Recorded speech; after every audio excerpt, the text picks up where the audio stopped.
जय गुरु जी। शुक्राना गुरु जी। सारी संगत को जय गुरु जी। संगत जी, गुरु महाराज की कृपा से आप सब बहुत अच्छे होंगे, आशा करती हूँ। और गुरु जी के मंत्र जाप के साथ ही आज का शुक्राना सत्संग शुरू करते हैं। आप भी बोलिए, ओम नमः शिवाय, शिव जी सदा सहाय। ओम नमः शिवाय, मेरे प्यारे गुरु जी सदा सहाय। जय गुरु जी। गुरु जी के चरणों में कोटि कोटि नमन। इससे पहले जो गुरु जी के चरणों में लाइक सब्सक्राइब समर्पित करे, उसके घर में सुख समृद्धि की कभी कमी ना करें हमारे प्यारे गुरु जी। उन्हें भरपूर दें गुरु महाराज, उनकी हर इच्छा को पूर्ण करें। संगत जी, इससे बड़ी मालिक की बख्शीश और क्या हो सकती है कि उसने हमको इंसान का जन्म दिया। और इससे बड़ी बात क्या हो सकती है कि अगर काबिलियत पर देखें हम तो कीड़े मकोड़े से भी नीचे हैं। संगत जी, आप तो उनसे बहुत पहले अच्छे हैं। उस प्रभु ने पहले ही हमें बहुत बख्शीश दी है, फिर उसने बख्शीश कर भी दी कि हमें परमाणु के साथ हाथ जोड़ दिया।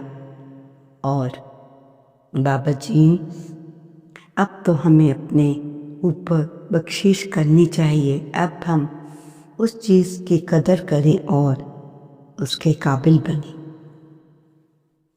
संगत जी, हो सकता है कि आपका हर रोज अच्छा दिन ना हो, परंतु हमेशा याद रखिए कि प्रॉब्लम में गुरुजी आपके साथ खड़े हैं, आपकी सच्ची कोशिशों में आपकी मदद कर रहे हैं।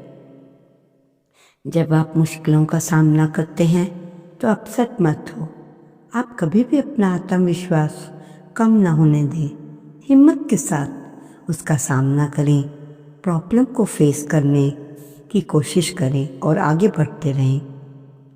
जब आप मेहनत और लगन के साथ और ईमानदारी के साथ आगे बढ़ेंगे तो गुरुजी खुद ब खुद आपके पक्ष में उसे कर देंगे। जय गुरु जी। आप सबको पता है कि जीवन बहुत अनिश्चित है, ये सबको पता है। Life is very uncertain. हमारे पास चाहे कितना भी पैसा क्यों ना हो, कितनी भी पावर क्यों ना हो, कितने भी हम ताकतवर क्यों ना हो, लेकिन कोई भी ये नहीं बता सकता कि भविष्य में क्या होगा। इसलिए हमें मन ही मन जितना भी पॉसिबल हो उतना गुरु जी का मंत्र जाप जपते रहना चाहिए। उनका हर चीज़ के लिए शुक्राना करते रहना चाहिए। गुरु जी हमारा साथ कभी नहीं छोड़ते, वो हमें अपनी डिवाइन शेल्टर में हमेशा रखेंगे। जय गुरु जी।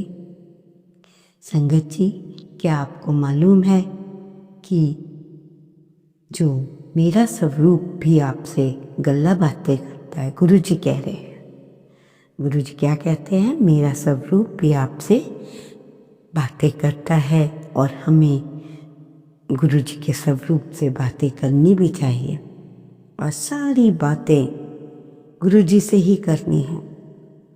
लोगों की ये प्रॉब्लम डिस्कशन करने से हमें कुछ नहीं मिलेगा। आपके सामने वो आपके पास बहुत हमदर्दी जताएंगे, दिल में न जाने उनके क्या होगा और बाद में कहेंगे, आपका मजाक उड़ाएंगे। इसलिए कोशिश करें कि हर बात जो आपको प्रॉब्लम दे रही है गुरुजी से बात करो और उनके चरणों में डाल दो। गुरुजी अब आप ही इस समस्या का हल करें। देखिए गुरुजी कैसे करते हैं।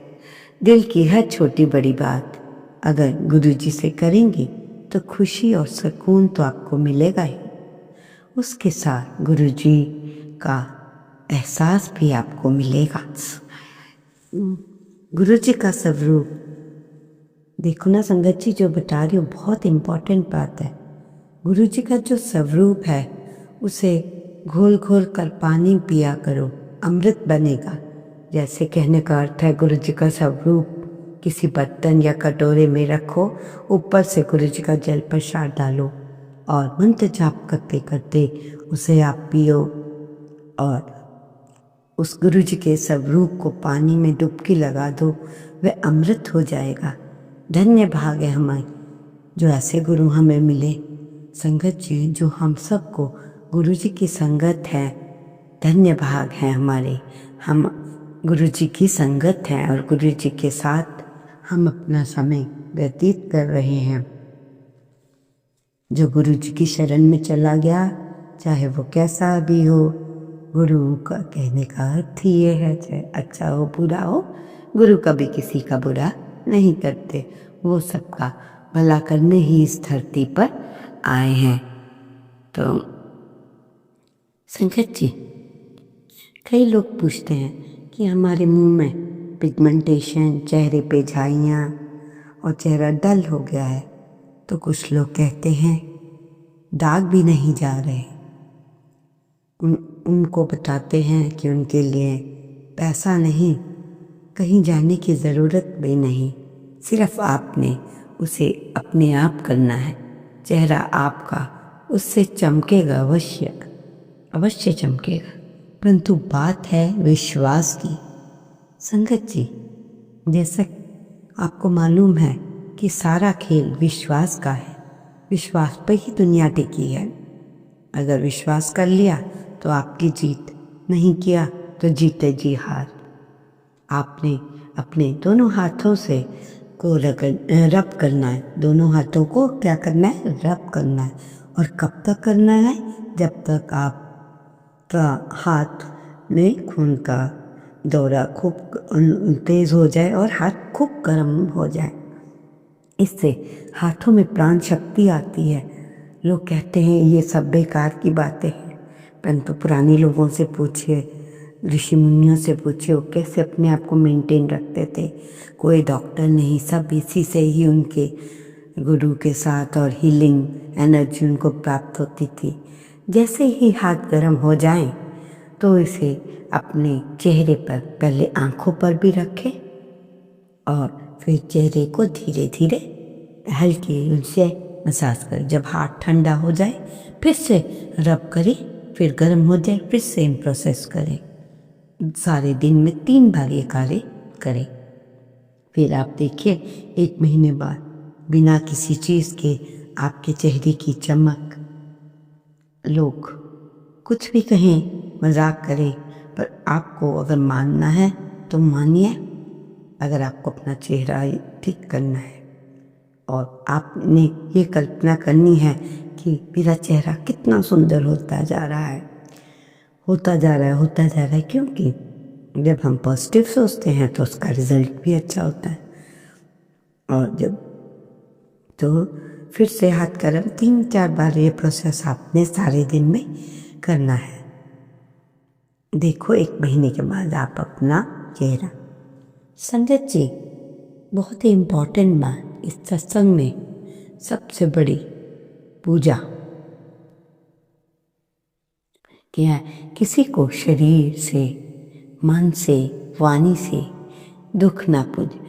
हमारी सबसे बड़ी क्या पूजा है? इसमें हम आपको ये समझा रहे हैं कि किसी को हमारी तरफ से या मन से, हमारे गलत शब्दों से किसी को 1% भी दुख ना पहुँचे। शरीर का घाव तो दवा से ठीक भी हो जाता है, फल भी जाता है, मगर कड़वी वाणी का घाव कभी नहीं भरता। हमारे हजारों पुण्य भी उस पाप को नहीं रोक सकते। आपने हमेशा ये बात ज़रूर याद रखनी है। आपने जो कष्ट दूसरों को दिया है, घूम फिर कर आप पे एक न एक दिन अवश्य आता है। फिर आप कहते हैं ये क्या हुआ? आप तो भूल जाते कि आपने भी कभी किसी का बुरा किया होगा। हर कार्य को करने से पहले उसके प्रॉफिट एंड लॉस ज़रूर देख लें कि हम सही कर रहे हैं, गलत कर रहे हैं। अपने गुरु जी से परमिशन लेके ये हर कार्य को करें। संगत जी, जब आप सत्संग में जाते हैं तो अपने अपने काम करने हैं। आपने क्या क्या काम करने हैं उसके बारे में ज़रूर सुनो।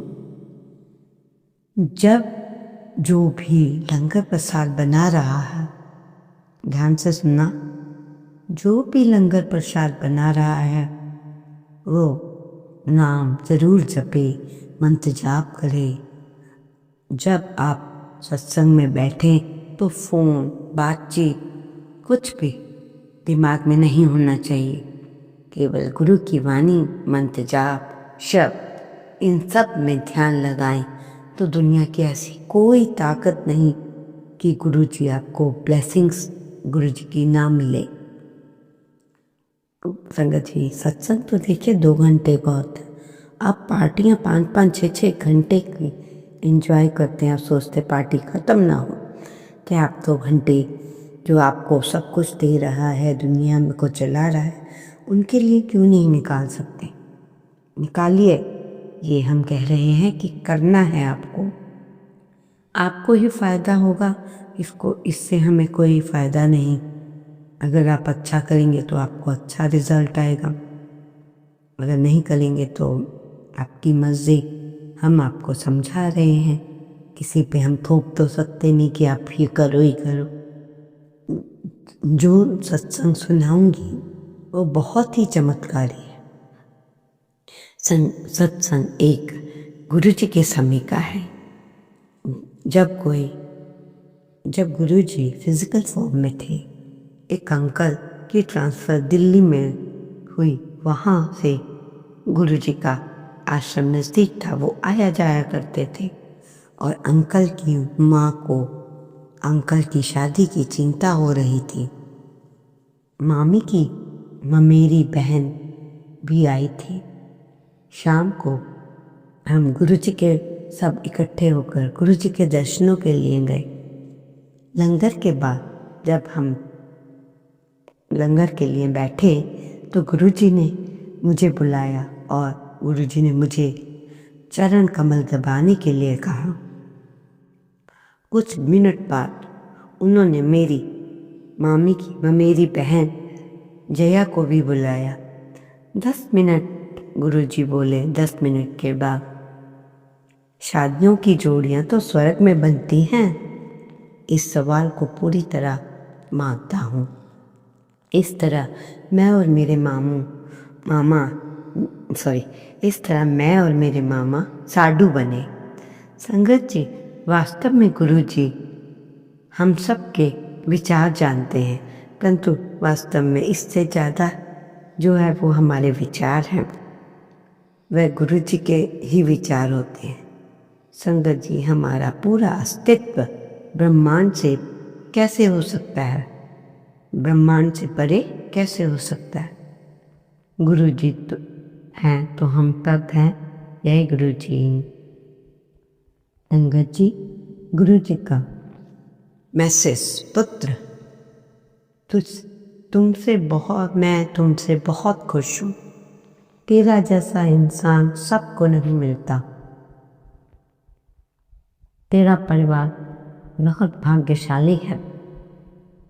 जो उनकी किस्मत में है पर उनको तेरी कद्र नहीं है, इसलिए तेरी कद्र नहीं है। तेरे ही मैं उनकी बुद्धि बदल रहा हूँ। तब तुझे वो इज्जत मिलेगी जो तुझे मिलनी चाहिए। अपने परिवार की तरफ से भी ये मैसेज जिसके पास जाए उसे भी कहना, शुक्राना अर्पित करे। जिस गुरु को आप मानते हैं और जिस गुरु को हमने और आपने परिवार को सीधा सौंप दिया, अगर वो चोला छोड़ दे तो और शारीरिक रूप से हमारे बीच में ना रहे तो उस जीव का क्या होगा? संगत जी, गुरु जी आज भी जीवित है। क्या उनका हाथ हमारे शरीर पर आज भी जीवित है? ये हमें किसी मार्गदर्शक की तलाश करनी होगी। ये सवाल एक जिज्ञासा नहीं बल्कि एक रूह की तरफ है जो हम उस गुरु को ढूंढ रहे हैं जिसने उससे कोई वायदा किया था। आज इस सत्संग में बताएंगे क्या जिनको आपने गुरु बनाया था क्या वो कभी मरते भी हैं? फिर उनका वजूद क्या है जिसे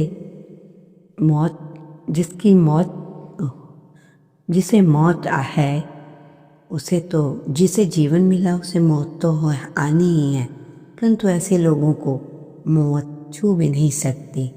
संगत जी, जब हम सत्संग में बैठते हैं और वाणी को गहराई से समझने की कोशिश करते हैं, हमें सबसे पहले ये स्पष्ट करना होगा कि गुरु असल में कौन है। क्या गुरु वो शरीर है जिसे हम अपनी इन आँखों से देखते हैं? अगर संगत जी गुरु जी को भी 5 तत्वों का पुतला मानते हैं तो ये कुदरत का नियम है, जो पैदा हुआ है उसे जाना ही होगा। लेकिन संतों ने कहा है कि गुरु देह नहीं है, गुरु वो शब्द है, वो नाम है, उसे देह के भीतर से प्रकट हुआ। शरीर तो एक चोला है, एक माध्यम है जिसके जरिए वह कुल मालिक की आवाज़ हम तक पहुंचाता है।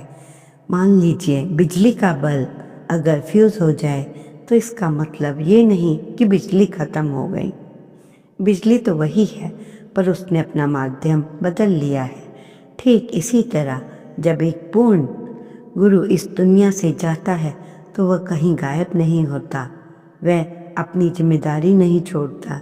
जिन रूहों ने पिछले गुरु से जुड़े थे उनके मन में ये दुविधा आती है कि अब हमारा क्या होगा, अब हमें किससे जुड़ना चाहिए।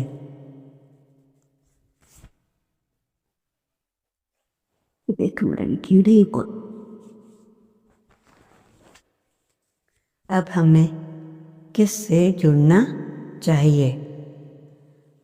संगत जी, यहाँ एक बहुत ही बारीक मनोवैज्ञानिक और रूहानी पहलू है। जब आप किसी पूर्ण संत की शरण में आते हैं और आप उसके बन जाते हैं तो वह एक रूहानी सौदा हो जाता है। उस वक्त ये वादा करता है कि वह आपको सचखंड तक ले जाएगा। संगत जी, ये वादा किसी शरीर का। ओम नमः शिवाय। शिव के सदा सहाय। ओम नमः शिवाय। गुरु जी सदा सहाय। जय गुरु जी। शुक्राना गुरु जी, अनंतम अनंत शुक्राना।